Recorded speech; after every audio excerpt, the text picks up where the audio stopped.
이 하나님의 계시의 말씀을 통해서 예수 그리스도 계보의 특징이란 제목으로 좀 은혜를 나누고자 합니다. 오늘은 여러분들이 좀 성경을 좀 가지고 좀 살펴보는 시간이 되었으면 좋겠습니다. 우리 자막이 오늘 나오지 않을 것 같거든요. 그러니까 여러분들이 보시고 성경을 잘 찾아주시면 좋을 것 같아요. 우리가 여러분 마태, 마가, 누가, 요한복음을 사복음서라고 이야기를 합니다. 사복음서다. 그런데 이 사복음서는 누구에 관련된 이야기가 기록되어 있습니까? 바로 예수 그리스도, 예수님의 사복음서죠. 그러니까 예수에 관련된 그 행적과 기록이 나와 있는 거예요. 여러분, 왜 마태도 기록을 하고 마가도 기록을 하고 누가도 기록을 하고 요한도 기록을 했을까요? 여러분, 어떻게 동일한 사건들이 이렇게 4명의 저자에 의해서 기록이 되어 있는 것입니까? 그만큼 중요하기 때문에 기록을 한 것이죠. 그러니까 마태라는 저자의 관점, 마가, 누가, 요한의 관점으로 예수 그리스도의 그 계보, 예수 그리스도의 그 행적이 기록되어 있는 것이죠. 그만큼 예수 그리스도는 중요하기 때문에 그렇게 많은 저자들이 기록을 하고 있는 것입니다. 여러분, 우리가 구약을 보게 돼도요, 어떤 한 사건에 대해서 많은 장을 할애하지는 않잖아요. 그냥 넘어가는 경우들이 많이 있는데, 이렇게 4명의 저자에 의해서 동일한 사건들이 기록되어 있다는 것은요, 그만큼 아주 중요한 이렇게 사건이기 때문에 기록을 해주고 있는 것입니다. 오늘 저와 여러분들은 이 예수님에 대해서 한번 살펴보려고 합니다. 우리가 예수님이 가장 중요한 기독교의 기본 진리이고 복음이기 때문에 오늘 이 예수 그리스도 계보를 통해서 하나님을 깊이 만날 수 있기를 주의 이름으로 축복합니다. 요즘 초등학생들이 가장 즐겨 읽는 책들이 있습니다. 바로 시리즈가 있는데 Y 시리즈와 후 시리즈입니다. 혹시 여러분들 들어보셨어요? 손주들 책들 어떻게 좀 보셨나요? 자녀들 책들 어떻게 한번 좀 보셨나요? 우리 집에도 몇 권 있더라고요. 이 Y 시리즈와 후 시리즈를 살펴봤는데 집에 있는 몇 권을 읽어봐도 어른들이 봐도요, 재미가 있습니다. 아주 상식적으로 또 아주 재미있게 잘 기록이 되어 있어요. 흥미를 끌만한 내용들로 가득 차 있죠. 특별히 후 시리즈는요, 소위 위인전개 역할뿐만 아니라 요즘 유명 인사들까지도 다루고 있어서 시사적인 면에도 많은 도움을 주는 것이 사실입니다. 제가 이렇게 후 시리즈를 보니까 옛날 같으면 위인전기, 이미 돌아가신 그 위인들, 인물들의 그러한 이야기만 나와 있을 텐데 요즘 현재 살아있는 그런 인물들도 나와 있더라고요.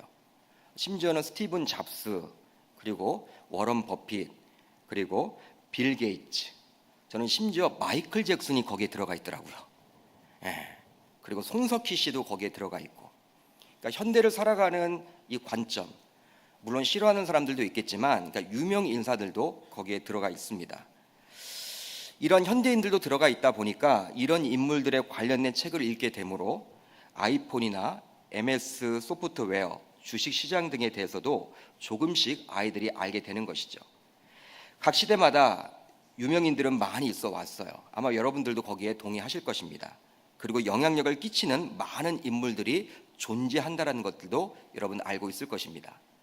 그렇습니다. 우리들이 보통 세계 4대 성인이라고 여기는 인물들이 있으니 바로 누구입니까, 여러분? 세계 4대 성인이다. 보통 이런 관점을 가지고 보더라고요. 석가다, 그리고 공자다, 소크라테스다, 마지막으로 누구입니까? 예수 그리스도. 이렇게 이야기를 해요. 물론 지극히 주관적인 이야기이기 때문에 무슬림들은 거기에 동의하지 않습니다. 마호메트가 중요하다고 여기기 때문에 예수를 빼고 마호메트를 넣으려고 하더라고요. 또 여러분, 이렇게 유대 랍비를 넣으려고 하는 유대교 지도자들도 저는 본 적이 있습니다. 이렇게 지극히 주관적인 관점에서 정해졌기 때문에 아마 여기에 동의하지 않는 분들도 많이 있을 거예요. 그러나 동서양에 걸쳐서 영향력 면에서 선택했다라고 한다면 그렇게 틀린 이야기라고 할 수만도 없을 것 같아요.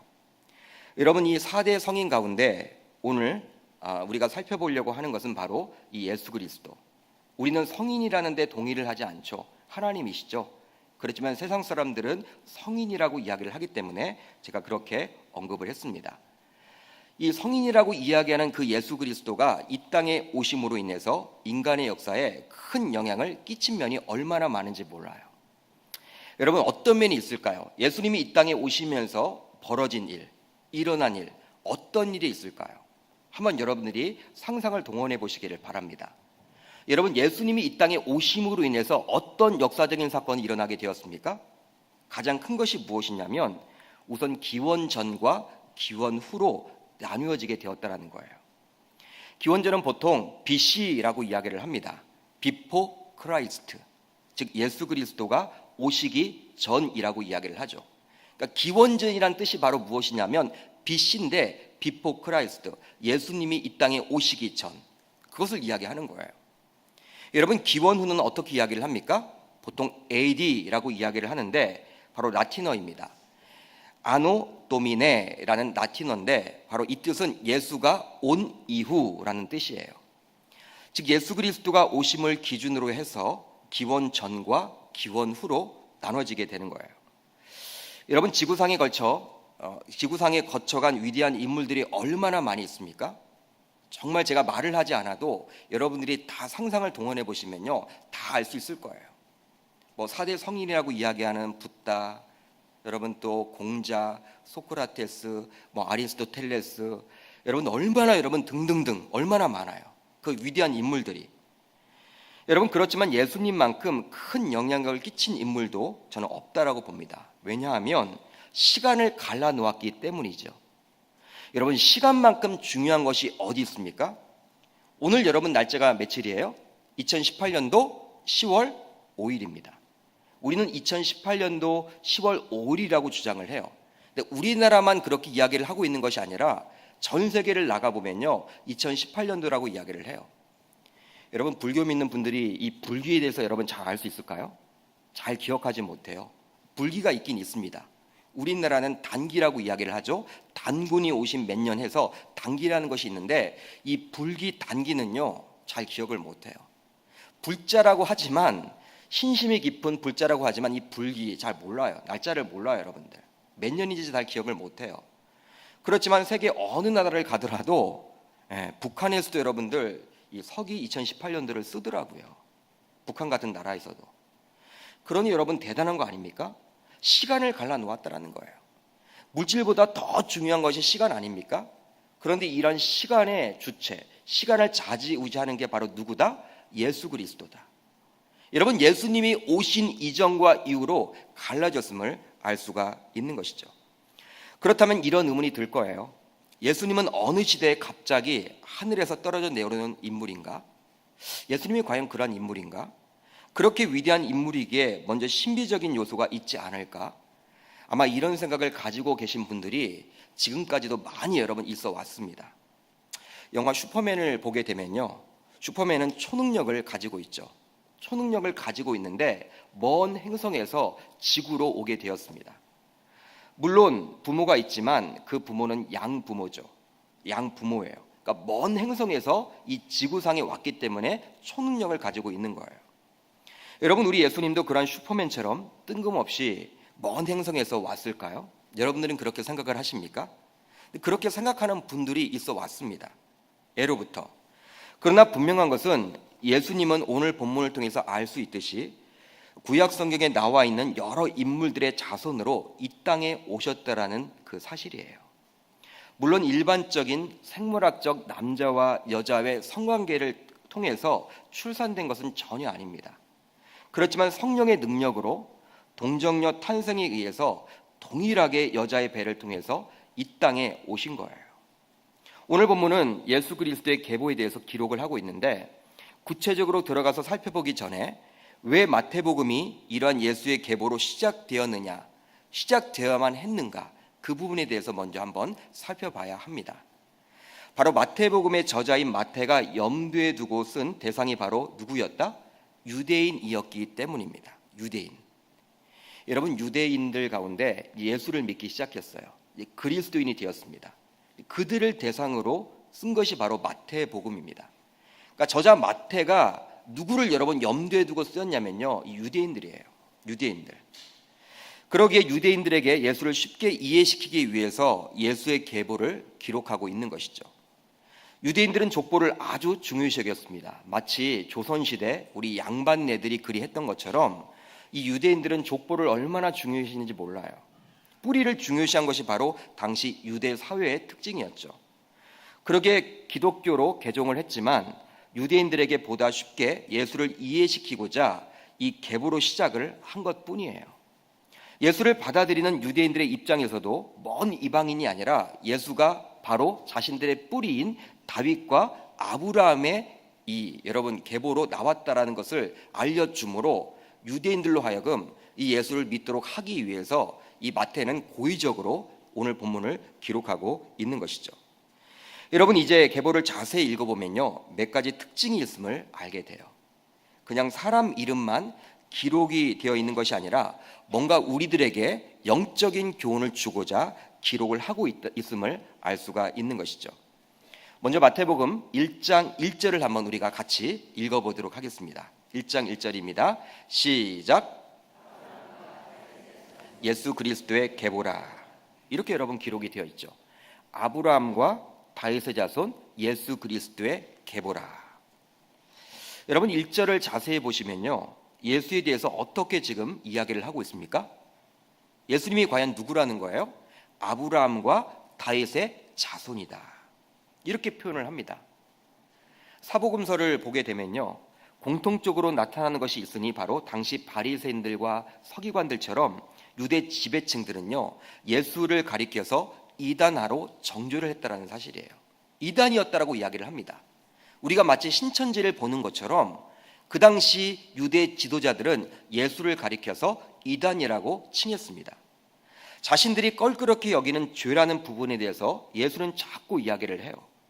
그뿐만이 아니라 자신들이 죄인이라고 취급했던 세리와 만납니다. 그리고 과부와 만납니다. 그리고 여자들을 위로합니다. 또 구원 부분에 대해서 다루고 있는 예수야말로 자신들이 생각하기로는요 이 율법과 맞지 않는 거예요. 이 구약의 율법과는 대치되는 인물이었기 때문에 이단 사이비로 정죄를 했죠. 그러나 예수는 유대인들이 그렇게 자랑스러워했던 누구의 자손이었다? 아브라함과 다윗의 자손이었음을 1절을 통해서 우리들에게 설명해주고 있는 거예요. 즉 예수는 유대인 중에 유대인이란 사실이에요. 한국인들이 생각하기로 세종대왕과 이순신 장군으로 여기는 인물이 바로 유대인들이 누구였냐면 바로 아브라함과 다윗이었습니다. 딱 두 사람만 골라라.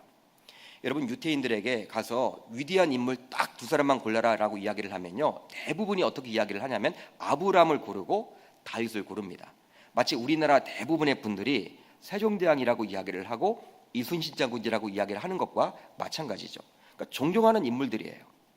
그런데 예수가 갑자기 나타난 이방인 출신이 아니고 먼 행성에서 이 땅에 오신 것이 아니라 바로 그렇게 존경하는 아브라함과 다윗과 같은 정통 유대인의 뿌리를 두었다라는 그 사실 우리는 주목을 해야 하죠. 실제로 사복음서를 보게 되면요 예수님이 세리장 삭교를 만났을 때도 그에게 이렇게 선포를 합니다. 누가복음 19장 9절을 보면 이렇게 나와 있어요. 한번 여러분들 이렇게 살펴보시면 좋겠는데 누가복음 19장 9절 한번 찾아보시면 좋겠습니다. 예수님께서 세리장 삭개오에게 이렇게 선포를 하죠. 우리 같이 한번 읽어봅니다. 시작. 오늘 구원이 이 집에 이르렀으니 이 사람도 아브라함의 자손임이로다. 아멘. 여러분 이것은 무슨 뜻입니까? 당시 여러분 세리장은요 시대적인 좀 배경을 알아야 돼요. 세리라는 것은요 당시 로마의 식민지에서 이 세리라는 직분을 이용해서 직책을 이용해서 자신의 동족인 유대인들에게서 돈을 끌어다가 자신들의 배를 불렸던 사람이 바로 누구였다? 세리들이었어요. 여러분 예를 들어서 로마에서 100만 원만 걷어라 1년에 세금을. 그렇게 하면 이들은 200만 원 걷습니다. 누구의 백을 믿고? 로마의 백을 믿고. 여러분 100만 원은 로마에 갖다 바치고 100만 원 자신이 여러분 배를 채우는 거예요. 그러다 보니까 잘 살죠. 그렇지만 누구의 적입니까? 유대인들은 적으로 취급했습니다. 그러니까 유대 사회 속에서 세리는요 왕따 취급을 당할 수밖에 없는 거예요. 죄인이에요, 죄인. 죄인의 대명사가 바로 누구였다? 세리였습니다. 그러니 여러분 세리들의 장이었던 세리장은요, 이 삭개오는요 왕따 가운데서도 왕떼였던 거예요. 근데 그런 그의 집에 가서 예수님이 하신 말이 뭐예요? 오늘 구원이 이 집에 이르렀으니. 그러니까 이도 구원을 받았으니 바로 뭐예요?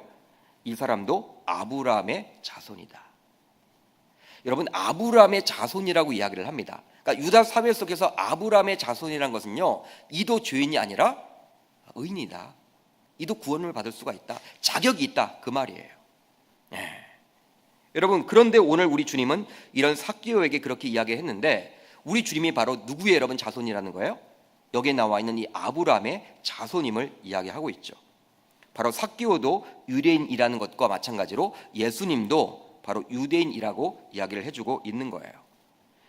맹인거지 바디메오는 예수를 찾아와서 또 이렇게 이야기를 합니다. 다윗의 자손 예수여, 나를 불쌍히 여기소서 하거늘. 이렇게 선포를 해요. 예수에 대해서 다윗의 자손이라고 이야기를 합니다.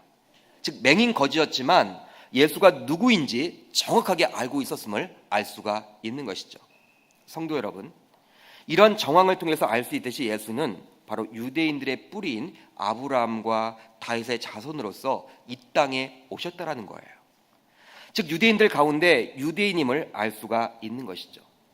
예수는 하나님의 독생자로서 이 땅에 죄 없이 오셨습니다. 할렐루야. 여러분, 죄가 없는 분이에요. 그렇게 굳이 여자의 배를 통해서 오지 않을 수도 있었겠죠. 여러분, 하나님이신데, 창조주신데 모든 것을 만드시고 다스리시고 통치하시는 그분이신데 굳이 여러분 마리아의 배를 통해서 이 땅에 오실 이유가 없어요. 다른 방법도 있을 것입니다. 그러나 유대인들의 계보를 통해서 이 땅에 오심으로 구약의 선민인 유대인들을 우선적으로 구원코자 한 것이죠. 그러니까 여러분, 예수님은요 가장 먼저 누구를 구원코자 한 거예요? 이 유대인들. 여러분, 보통 이런 말도 많이 하잖아요. 그래서 목사님들이 유대인들을 예수님이 구원코자 했는데 여러분, 그것이 뭐 되기도 하다가 이렇게 실패를 여러분 하다가 점점 여러분 복음이 이제 확장되지 않습니까? 그 부분이 바로 사도행전 1장 8절을 보면 알 수가 있는데, 오직 성령이 너에게 임하시면 너희가 권능을 받고 예루살렘과 온 유대와 사마리아와 땅끝까지 이르러 내 증인이 되리라 하시니라. 그러니까 여러분, 예수님은요 이 유대인들이 다 구원받기를 원했어요. 그렇기 때문에 여러분, 목사님들이 이야기할 때 어떤 주석학자들은 그런 이야기를 하죠. 유대인들이 예수를 믿게 되면, 복음을 받아들이게 되면 우리 주님이 재림하실 것이다. 그런 여러분 이야기를 하는 분들도 있습니다. 여러분, 복음이 어떻게 진행돼요? 여러분, 유대 사회 속에서 여러분 복음이 진행되다가 이제 여러분 점점 왼쪽으로 진행을 하게 되죠. 유럽으로 여러분 넘어가게 되죠.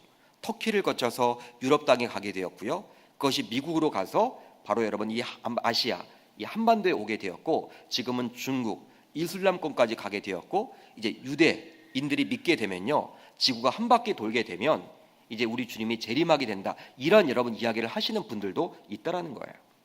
실제로 여러분, 예수님께서는요 이 사복음서를 보게 되면요 유다와 갈릴리 땅을 벗어난 적이 없어요. 여러분, 예수님이 다른 먼 나라에 갔다, 여러분 그런 내용이 나와 있지 않죠.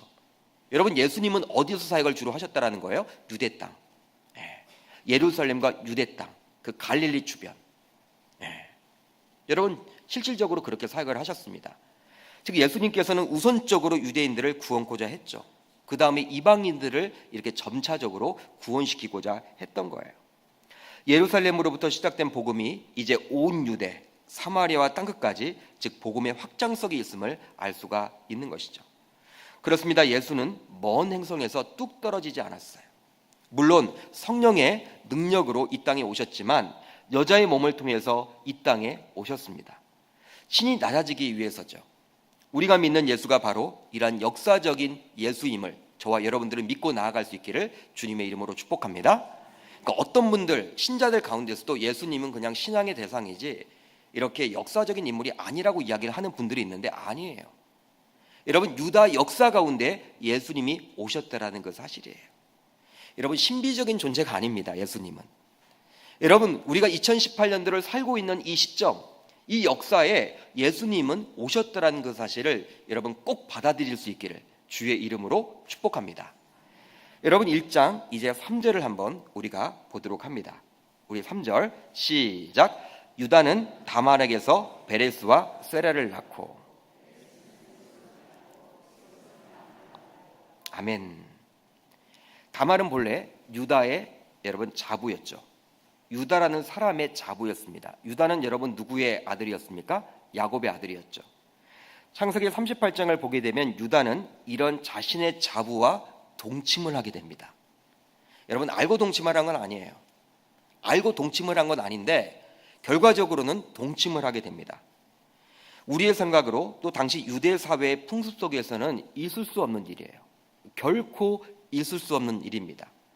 여러분 유대 사회도 얼마나 보수적인 사회인데요. 우리나라 여러분 조선시대라고 보시면 돼요. 여러분 조선시대에 시아버지가 자부와 이렇게 여러분 관계를 맺는다? 있을 수 없죠. 그런데 여러분 이러한 자부를 통해서 유다는 누구를 낳았다고 나와 있습니까?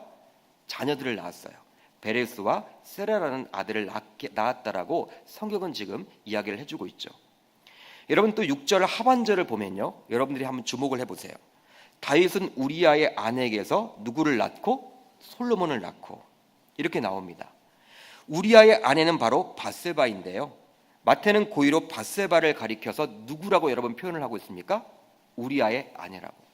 밧세바라는 이름으로 기록을 해도 좋은데 우리아의 아내라고 기록을 함으로 인해서 다윗이 바로 불륜을 저질렀다.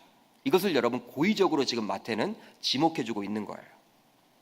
여러분 11절 상반절을 여러분 보세요. 바벨론으로 사로잡혀 갈 때라고 나와 있죠.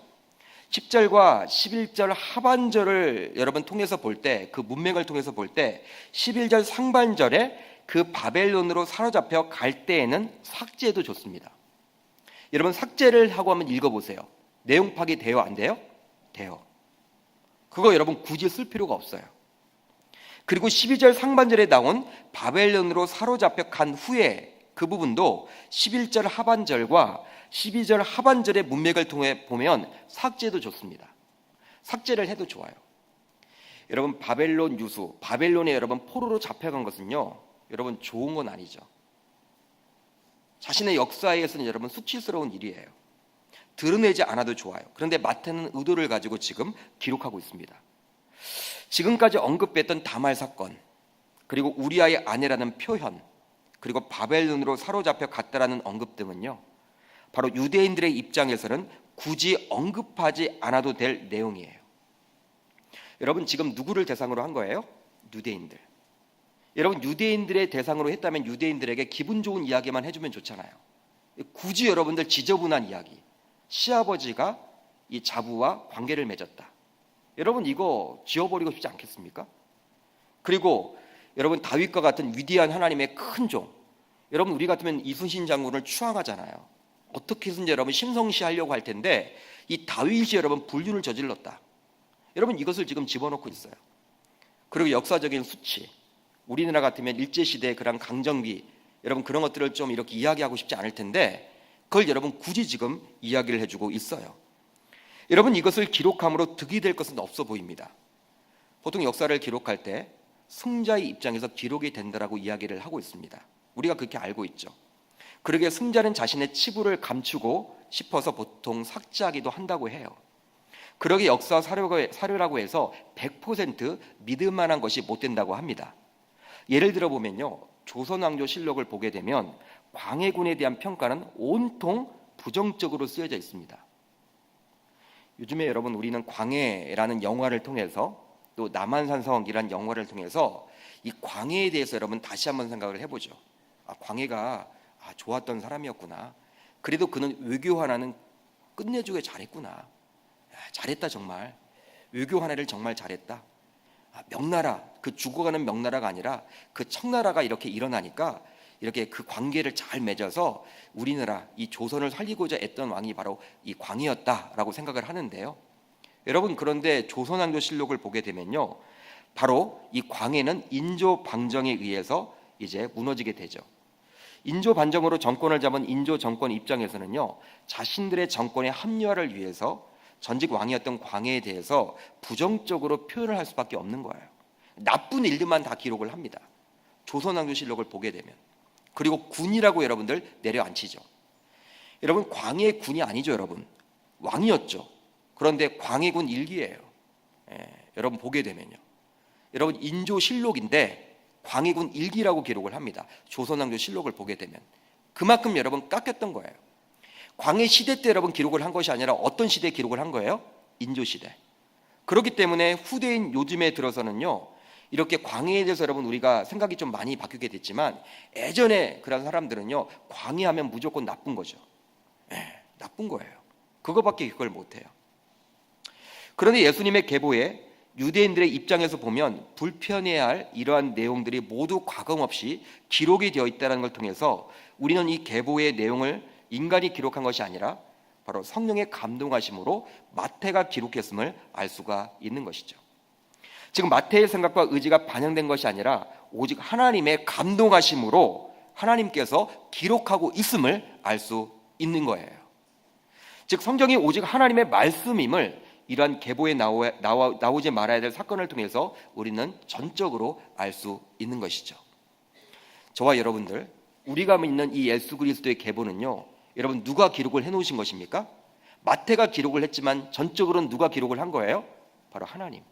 그러니까 하나님이 직접 기록을 해놓았음을 우리가 알 수 있는 것이죠. 인간이 기록했다면요, 여러분 이러한 불편한 내용들을 다 지워버렸겠죠. 여러분 다윗이 불륜을 했다 이런 내용들을 여러분 굳이 여러분 넣고 싶겠어요? 이런 것이 여러분 나와 있다는 것은요, 이 성경 말씀이 바로 누구의 말씀이다? 하나님의 말씀임을 여러분 믿으시길 바랍니다. 여러분 이것이 바로 중요하다는 거예요. 그리고 여러분 이제 1장 3절을 보게 되면요, 다말이란 사람이 나옵니다. 그리고 5절을 보게 되면 라합이란 사람이 나와요. 그리고 6절을 보게 되면 우리아의 아내라고 기록을 하고 있고 16절을 보게 되면 마리아가 나옵니다. 바로 여러분 누굽니까? 여성들임을 알 수가 있죠. 지금은 남녀 평등 시대를 우리는 살고 있어요. 이 기록은 지금으로부터 그러나 약 2000년 전에 기록된 말씀입니다. 그리고 유대인들의 관점에서 보면 여성들은요, 천하디 천한 사람들이에요. 여러분 오병이의 기적을 이렇게 우리가 보게 될 때 사복음서를 보게 되더라도요, 여자를 여러분 숫자에 넣지 않죠. 남자 장정만 5,000명이라고 기록을 합니다. 여러분 예수님 당시가 바로 그리했다라는 거예요.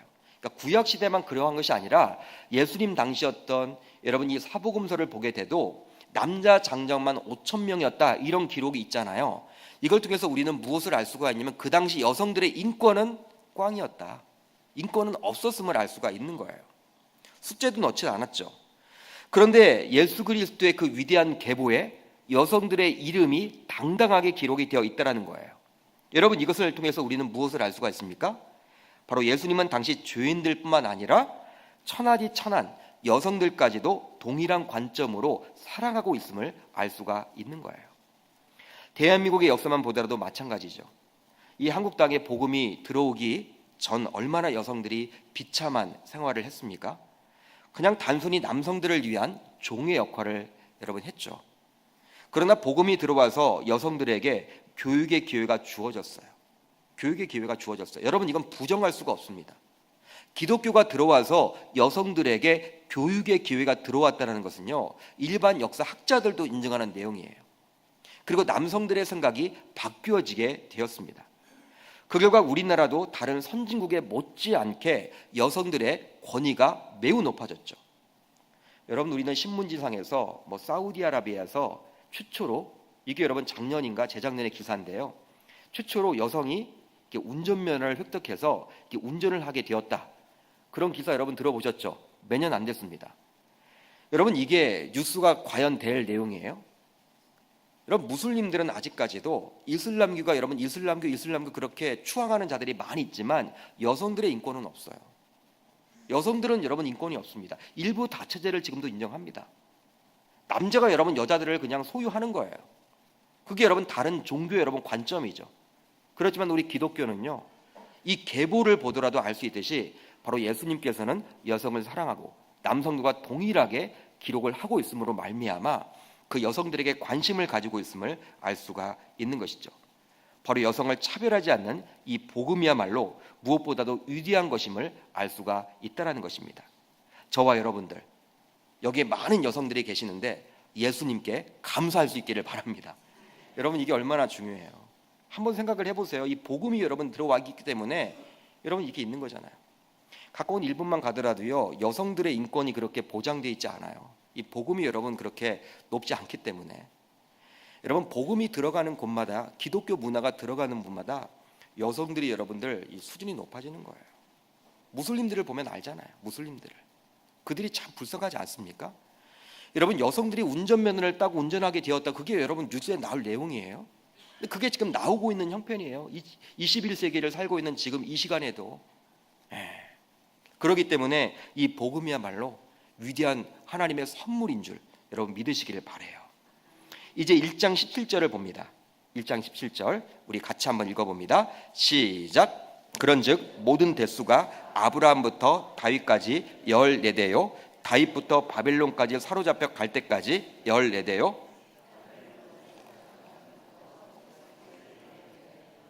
아멘. 여러분 잘 보십시오. 아브라함, 다윗, 바벨론으로 사로잡혀 갈 때, 그리고 그리스도라고 해서 모두 몇 대입니까 여러분? 14대씩 해서 여러분 몇 번 나와요?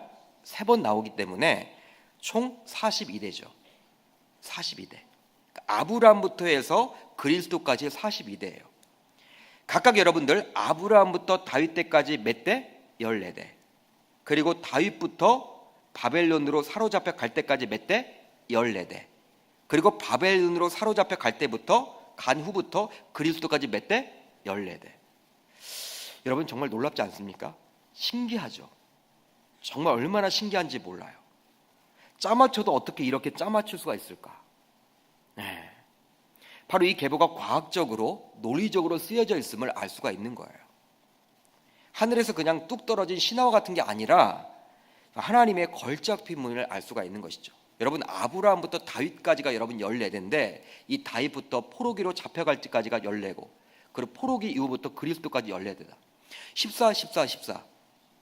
여러분 이게 얼마나 여러분 놀라운 일이에요. 신화가 아니라는 것이죠.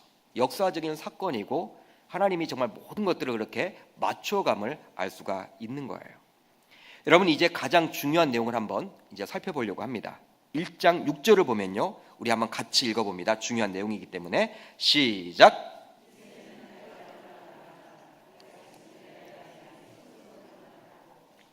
아멘. 우리아의 아내는 바로 밧세바입니다. 제가 아까 한번 언급을 했죠. 그런데 성경은 밧세바라고 기록하고 있지 않고 우리아의 아내라고 기록을 하고 있어요. 아까 여러분 제가 무엇이라고 이야기를 했습니까? 다윗이 불륜을 저질렀다. 그걸 여러분 후대에 계속 여러분 지금 보여주고 있는 거예요. 여러분 이것은 무슨 이유일까요? 우리가 보통 사무엘하 11장을 읽으면서 가장 안타깝게 여기게 되는 인물 하나가 등장을 하는데 바로 누구입니까 여러분? 한번 따라합니다. 우리야. 여러분 우리야가 여러분 무슨 죄가 있어요? 무슨 잘못이 있습니까? 한번 생각을 해보세요. 얼마나 여러분 억울할까요? 자신은 충성한 것밖에 없어요. 나라를 위해서 충성한 것밖에 없고 왕을 위해서 충성한 것밖에 없어요. 왕이 휴가를 줘도 가지 않아요 집에.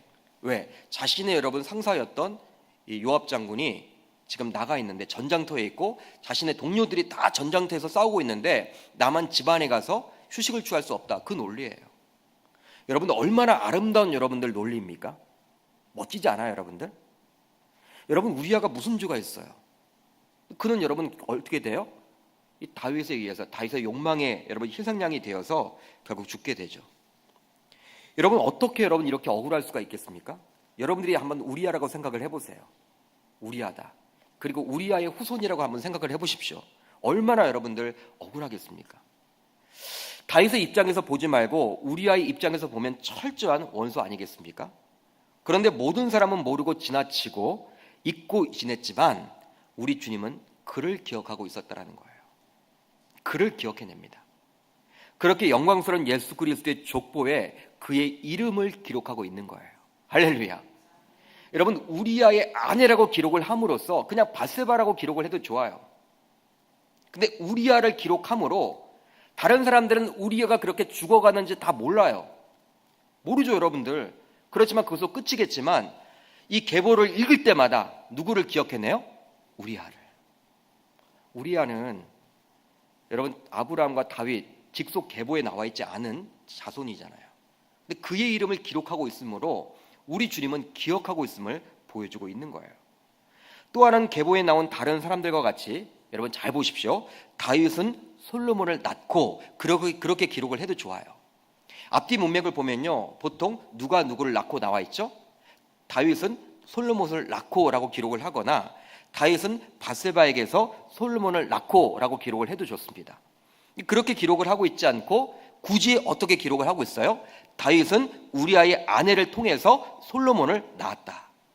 이렇게 기록을 함으로써 계속해서 다윗이 어떠한 죄를 지었는지 우리들에게 경고해 주고 있다는 거예요. 꼬리표가 여러분 달린 것이죠. 꼬리표가. 죄를 회개하면 그 회개함으로 우리 주님께서는 용서를 해주십니다. 할렐루야. 우리가 어떠한 죄를 짓든지 하나님 앞에 회개를 하기만 한다면 하나님은 그 죄의 문제를 기억지 않고 용서해 주세요. 그렇지만 그 죄로 인한 결과는 책임져야 함을 우리에게 보여주고 있는 거예요. 즉 솔로몬은 다윗의 간통으로 생긴 것임을 후대에 계속해서 보여주고 있는 거예요. 야, 다윗도 역시 사람이었네. 야, 다윗이 그랬어. 요즘 태어난 여러분 유대인들도 여러분 이것을 읽으면요, 우리 선조 다윗이 이렇게 불륜을 저질렀어? 인정을 할 거 아니에요, 여러분들. 보게 될 거 아니에요. 이것은 다윗이 감수해야 될 모습입니다. 결코 지워지지 않음을 알 수가 있는 거예요. 따라서 우리 주님은 죄를 용서해 주시고 기억지 않지만 죄를 지은 결과만큼은 고스란히 이 땅에 남아 있음을 알 수가 있는 것이죠. 예를 들어서 남을 사기쳤다고 칩시다. 근데 자신이 여러분들 하나님 앞에서 말씀을 읽다가 남을 사기치는 것이 이게 큰 죄임을 깨닫고 하나님 앞에 용서를 구해요. 그리고 철저하게 회개를 합니다. 하나님은 용서를 할까요, 안 할까요? 용서를 할까요, 안 할까요? 용서를 하죠. 지존파들도 여러분, 그 사람 고기를 먹었던 지존파들, 김영삼 전부 때 여러분 그렇게 사형을 당했던 그 지존파들도 결국은 예수님을 만나고 회개하고 천국에 갔어요. 그렇지만 여러분들 어떻게 돼요?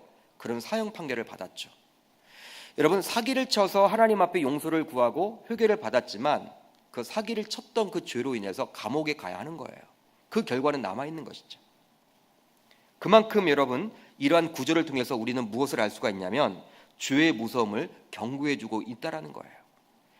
그러니까 여러분 죄의 경고, 이 우리아의 아내라는 것이 여러분 꼬리표처럼 달려있는 거예요. 누구에게는? 다윗에게는. 여러분 그것으로 인해서 죄가 그만큼 무섭다. 너희들 되도록이면 죄를 짓지 않아야 된다. 그렇게 이야기를 해주고 있는 거예요. 제가 여러분 성찬식 때 그렇게 기도하면서 이제 죄와 상관없는 자가 될 수 있도록 기회를 달라고, 은혜를 베풀어달라고 기도를 했어요. 죄가 그만큼 무섭다니까 여러분. 다윗을 여러분 우리가 기억할 때도 좋은 것도 있지만 이 본문을 읽을 때마다 예수 그리스도의 계보를 읽을 때마다 우리아의 아내와 불륜을 저질렀네. 그걸 여러분 알 수가 있잖아요. 이제 말씀을 정리하겠습니다. 예수 그리스도의 계보는 우리에게 시사하는 바가 무척 커요. 예수 그리스도는 갑자기 나타난 분이 아니라 구약의 선지자들에 의해서 예언되었던 하나님의 큰 종이었습니다. 이사야 말씀을 통해서, 미가서 말씀을 통해서 말이죠. 그러나 슈퍼맨처럼 갑자기 하늘에서 뚝 떨어진 분이 아니라 역사 속에서 정도를 걸어서 오신 분인 줄 여러분 믿으시길 바랍니다. 만약에 예수가 다른 행성에서 뚝 떨어져 왔다면 얼마나 괴리감이 느껴지겠습니까? 그러나 우리와 같은 인성을 가지고 이 땅에 오셨어요. 그렇기 때문에 우리에게 더 친근하게 다가오는 것이죠. 그리고 본문을 보면요, 그냥 계보 정도가 아니죠. 그냥 계보로 끝날 것이 아니라 제가 지금 하나하나 여러분 이렇게 짚어가면서 보니까 우리에게 주는 교훈이 많구나. 그걸 여러분 느끼셨을 거예요. 특별히 여러분 우리아의 아내라는 여러분 그 구절을 통해서 우리는 무엇의 무서움을 깨닫게 됩니까? 죄의 무서움. 다윗이 여러분 용서를 받았죠.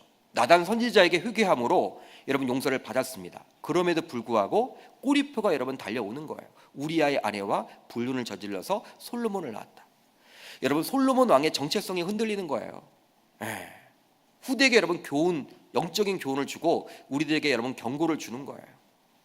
사랑하는 계명교회 성도 여러분, 아직까지 이 예수에 대해서 모르는 분들이 우리 주변에 많이 있습니다. 여러분 이 본문을 가지고 이렇게 설명을 해보니 정말 예수가 여러분 대단한 분인 줄 여러분들과 깨닫게 되죠. 보통 사람이 아니구나, 보통 분이 아니구나, 역시 하나님이시구나, 그분의 그런 말씀이구나. 우리는 여러분 이 복음을 듣고 이 자리에 나와서 기도를 합니다. 그러나 아직까지 예수에 대해서 믿지 못하는 분들이 얼마나 우리 주변에 많은지 몰라요. 먼저 믿은 우리로서 이 예수를 전하는 저와 여러분들 모두 다 될 수 있기를 주의 이름으로 축복합니다.